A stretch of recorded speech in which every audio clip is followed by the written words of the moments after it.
My guest today on Front Row Rugby is former Springbok coach Ian McIntosh. Ian, thank you for being available and welcome to Front Row Rugby. It's an absolute pleasure. These days it's great to be available anywhere.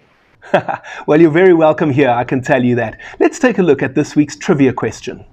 Who did the Springboks face in the quarterfinals of the 2007 Rugby World Cup? If you know the answer to that, you can put it in the comment section down below. We'll also find out if Ian knows the answer, but we'll do that at the end of our conversation. Ian, I'd like to begin with your journey from Zimbabwe to South Africa. Tell me about that. Yeah, well, I like to use the word Rhodesia but I did leave when it was Zimbabwe. It was 3 years after independence. And, I basically had coached Rhodesia for 6 years in the Curry Cup and the coach club. And my life was coaching, but I was working for Rhodesian breweries and had good promotion. And suddenly I got a call from Natal to say, would I like to come and be the coaching organizer? And at that time, things were difficult in Zimbabwe to get bucks out. I had 3 boys I knew were going to go to university. And for the first time, it was Rona, my wife, and I were never going to leave.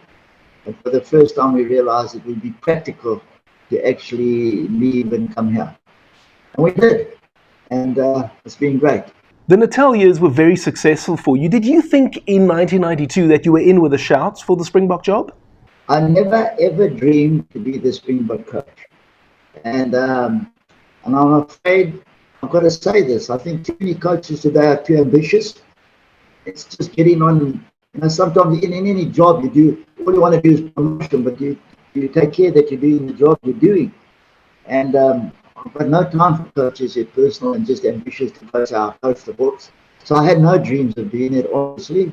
And then suddenly, John Williams, who I think was treated unfairly, his first year back into international rugby, didn't go too well for him, and I think they should have given him a little bit more time. He was a good coach. He had very good results with Northern Transvaal in those days. And then suddenly my name appeared in the hat. But I still didn't get the job because Gerry Sonicus got the job. He didn't get that job without being an ex-Springbok, also speaking Afrikaans. So I was way out of the list. And then they gave him the job. And then they did the worst possible thing they could have done. They gave me the A team to coach. So in other words, it was like almost piecemeal. It was all had to tell me go and get stitched. But I was advised that Sonicus had some financial issue and he was going to step down. And so they offered me the job. Now here's the ironical thing. When I got offered the job in those days, you could not coach or play for a side and earn money. It was still strictly amateur. It was actually in the law book. No official could get paid.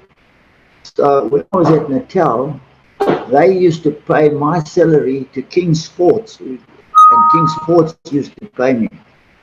And so when they offered me that job, I said, yes, I'd love to do that.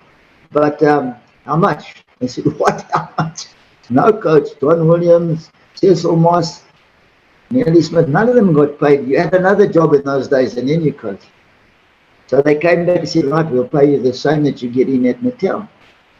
So for all my troubles and woes and what I went through, I got the same salary as coaching Natal, not as millions they get today.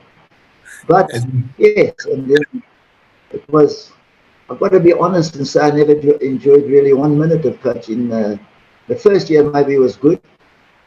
But the second year, things weren't right. I never had the selections right. I knew that they wanted me out anyway.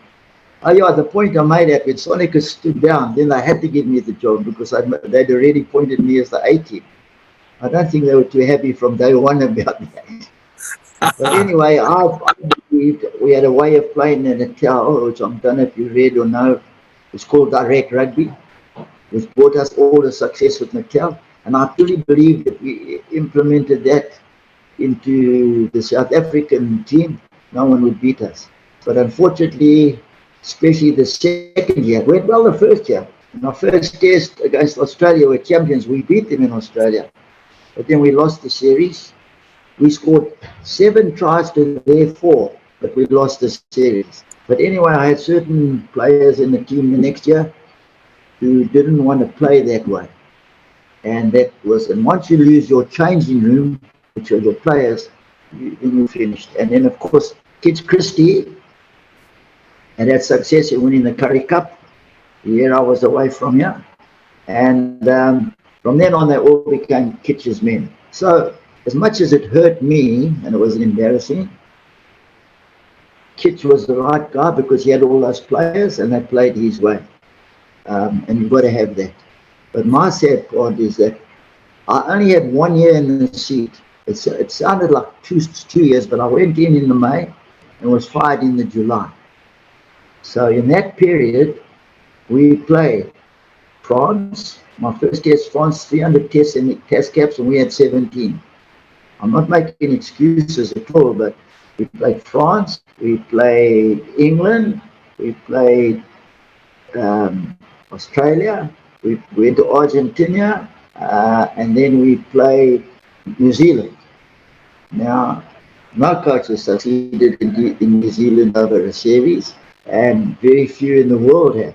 But anyway, if you cannot build a side in one season, and my saddest part about it all, I just wished I'd had another 1 or 2 seasons, because there would have been drastic changes in selection and drastic changes in personnel. Because I don't believe in the year that I was involved that we had the right selection. And remember, I had 5 other selectors. And again, I'm not using that as an excuse, but I never felt the selections were right. So it wasn't a very happy tenure for me. And also knowing that the big wolf, Louis Lake, was looking over my shoulder the whole time. But it's history now. I came back and we had some very good years back in Natal. Hey, if you're enjoying this video, why not hit the like button? Talk to me about the philosophy of direct rugby. All right, it's very simple. Do you hear all the commentators today and scribes talking, you've got to get over the gain line? Have you heard that? Yes, yes. So I ask these guys, what does it mean to be over the gain line? They cannot tell you because it's just become a fashionable word. And that is a form of direct rugby. What it means, if I start with 8 forwards, wherever I start, and I give it to my backs, if you don't get the ball over the gain line, you're not in front. I mean, your forwards, the ball's not in front of your forwards. So they are out of the game. They've got to come back. Now, the old way, we used to all just run the ball down the back line, but there's another line that is very pertinent to this gain line. The gain line is where you start. That's it, what they call it, advantage. But there's a tackle line behind it. In other words, where a tackle is going to meet your backs is behind that gain line. So if you're just running it willy-nilly, and this I found out the hard way, running it willy-nilly down the back line, you're going to get talked behind your forwards all the time. And then your forwards don't get... So their 15 are going to play your backs. And of course, you've got no chance. So we started to reverse that by going in first, not backing it up like they do today. That's ridiculous. We had what we call starter moves from set pieces. We'd go in, we'd have angle running scissors, cut through to actually break through there. And once through, the ball had to come out and your forwards can run onto that ball again. You can play with your backs, you can play with your forwards. And then suddenly you've got 15 playing their 7. And that's when it happens. And if you look at the record, I think of the Sharks, especially in 96, we broke every record, the most points, the most tries, all because playing 15 against 7, that's what's going to happen. So very few people understand it. They try to do it now, and then, to my opinion, and I say this respectfully, they bash it up. Once you've bashed it up, you got a ground, nobody gets sucked in, they still span across the field. You've got to move it and sometimes have a maul and drive it through. But anyway, there's a lot more to it than that. But that's basically that you've got to have the ball in front. Then I did an exercise, working out if you just fed the back line, you would have a chance of, so maybe 20%, and that's high, of scoring. If you kicked it, you had a 10% chance that the ball would bounce for you.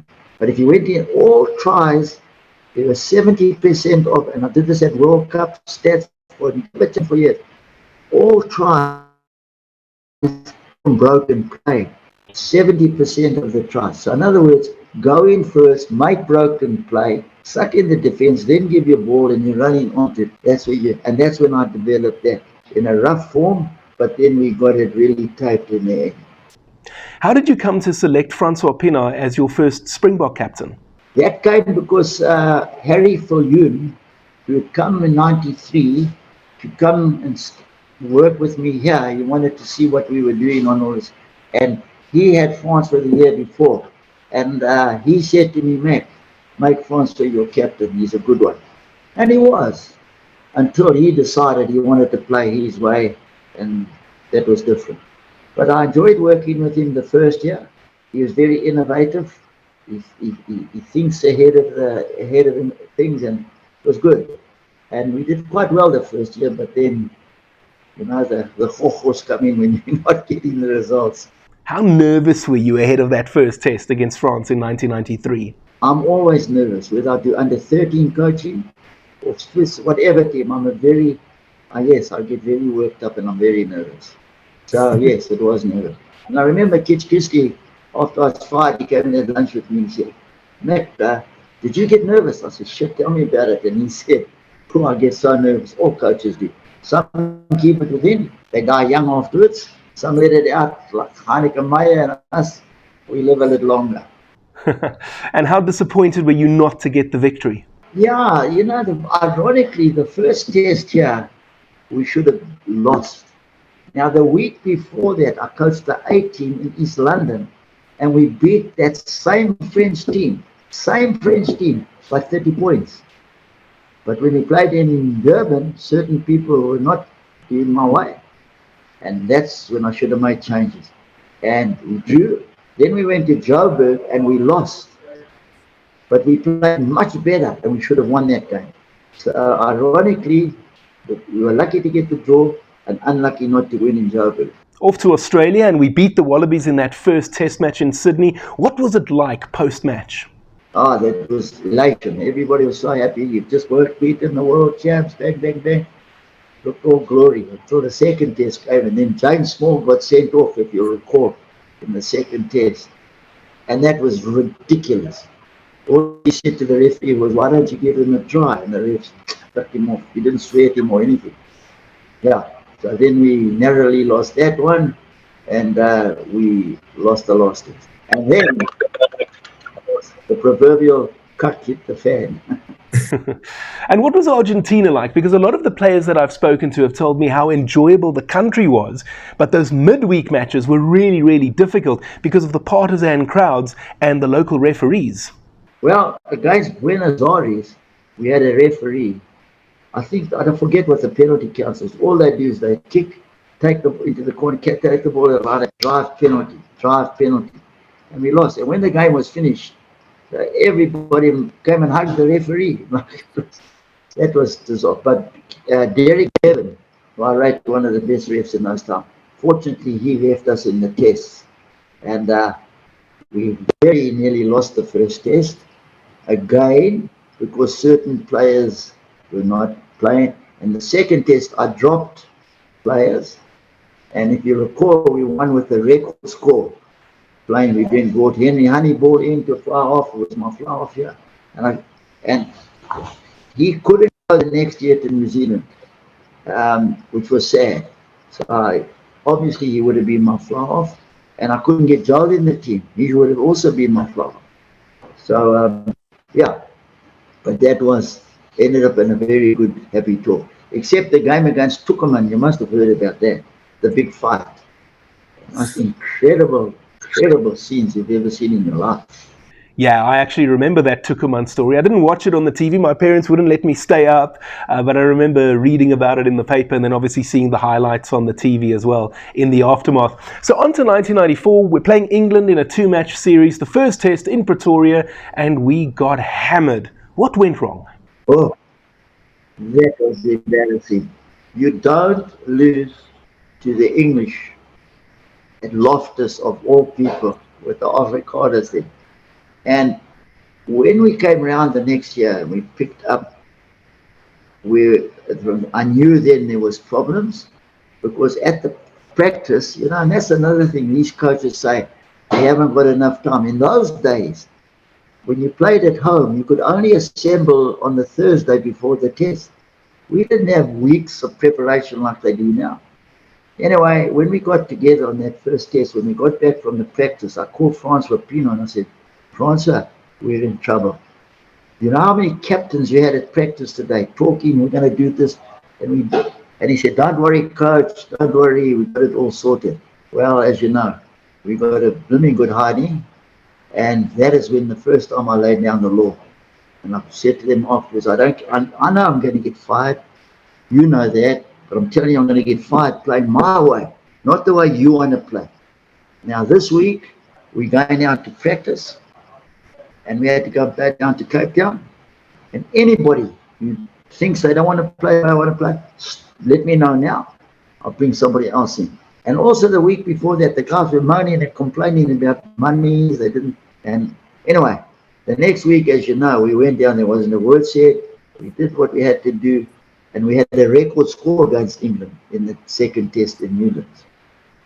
So, yeah. And by the way, a week later, we were going to New Zealand. I still didn't know if I was the coach of New Zealand or not. I heard that in the background, they were trying to get somebody else to go. As you say, we bounced back beautifully to win that second test in Cape Town, and then it was off to New Zealand. And just like a lot of the players told me how much they enjoyed Argentina, they similarly say that touring New Zealand was very, very tough. Very, very tough. Very, very tough. But I still believe if we played the direct stuff I wanted to play, we would have won that series. It was that close, In the series, there were only 3 tries each. They didn't hammer us. I think the first test we narrowly lost because our kicking was off. And then the second test, I think it was 49 or something. It was close.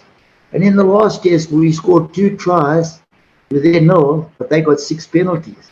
So it was 18 all. So, but prior to that last test, we had to play Canterbury. Now, remember playing Wellington, which we won, to play Canterbury. They're all waiting for us, and they're tough games. And I said in the Canterbury game to the staff, that work it out. If you don't play the way I want, I'm going to pull you off the field. In those days, you couldn't replace that. I said, play with 14 men, but we're going to play. And look what happened. We drilled Canterbury. And we went into the next test, and we scored 2 tries, we should have won it. And I was then told, I understand what you mean, but it was too late then. Yeah, I actually just had a look here at my notes. 13-9 was the final score in that second test in Wellington. Perhaps most notorious for the Johan Roux incident where he bit Sean Fitzpatrick's ear. What happened there? What is sad is that he bit him. Because what happened is, you coach a guy like Johan Roux, and he's so attentive to where you want him to be, and they'll break down the brick wall to be where you say they should be. And Fitzpatrick was holding him on the ground, and he knew he had to get up and be at the next breakdown. So, as I said to him after, why don't you just bloody headbutt him or give him a club? We would have got a couple of weeks. But by going down to bite him, didn't look good. So, it was sad. And when we got back, Jan Engelbrecht, he said, we're not going to wait like most people and try and cover it up. It's plain to see that it's not good. So we made the decision to send him home. And then we didn't get the backing from Roux and everybody. And the players were all upset. But I can tell you what, if we didn't do that, there would have been more things thrown on the team, thrown him. So it was sad, and he's a very good person, but he had this habit of biting people. He had bitten us when we played Transvaal a few times. but we sorted him out. We got a broken nose for that. That's great. Ian, on a more serious note, you've mentioned a few times now the jeopardy that you felt you were under throughout your time as Springbok coach. After that tour to New Zealand, did you know that you were going to get sacked? Oh, yeah. When I got back from New Zealand, yeah. I knew before that it was just when it was going to happen. That's all. Because things had turned on me. And I knew that Louis Late wanted his boys and everything. And wasn't nice. It's very embarrassing. You know, when you get hung out to dry in the public, the national game, you're the head coach. So it wasn't nice for me or my family. But fortunately, I got back into Natal on the saddle, and we had 3 bloody good seasons here. So it was ended off on a good note. Sometimes in other sports, especially in football, you see it with Brazil and the Netherlands, where somebody might coach the national team, he gets sacked or he resigns, and then he comes back a few years later for a second stint, sometimes even a third stint. Did you think that you might get another crack at the Springbok job? You mean? No, that was never going to happen. Because I tell you what, a couple of years later, I bumped into Nelly Smith. We won more Curry Cups and everything. And we chatted about this. And Nelly Smith was also fired after New Zealand. All coaches were fired, including Dr. Craven himself, way back. But he said, and I said that, he said, don't worry, they'll never come back to you. And that's the story. But what happened when I got back from Wales? Because I coached up there for you. I got back and I was on the technical committee. Then I coached the Springbok Sevens. And I was a selector for 13 years after that. Yeah, I was selected with Jake White, went to the World Cup with Peter de Villiers and Heineke Meyer. And then after that, they said, bye-bye. Simple as that. Okay, Ian, I ask all of the players who come on the show to share a funny or a memorable moment with me from their time with the Springboks. From a coaching point of view, is there anything funny or memorable that you can share with us? There are a lot, especially if you coach Natal with Dick Muir in the side. There's a lot of stories to tell. Yeah, I think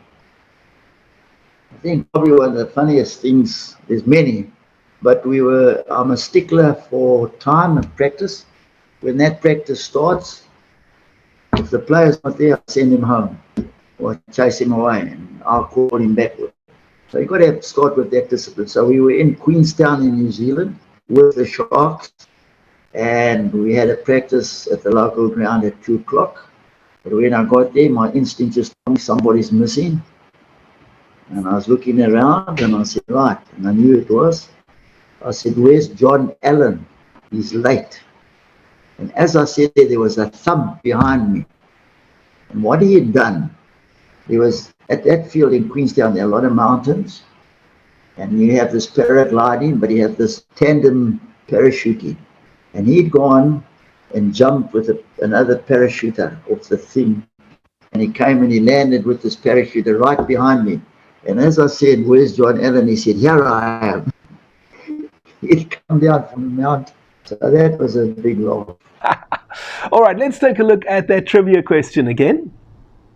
Who did the Springboks face in the quarterfinals of the 2007 Rugby World Cup? Do you know the answer, Ian? I think it was Samoa, wasn't it?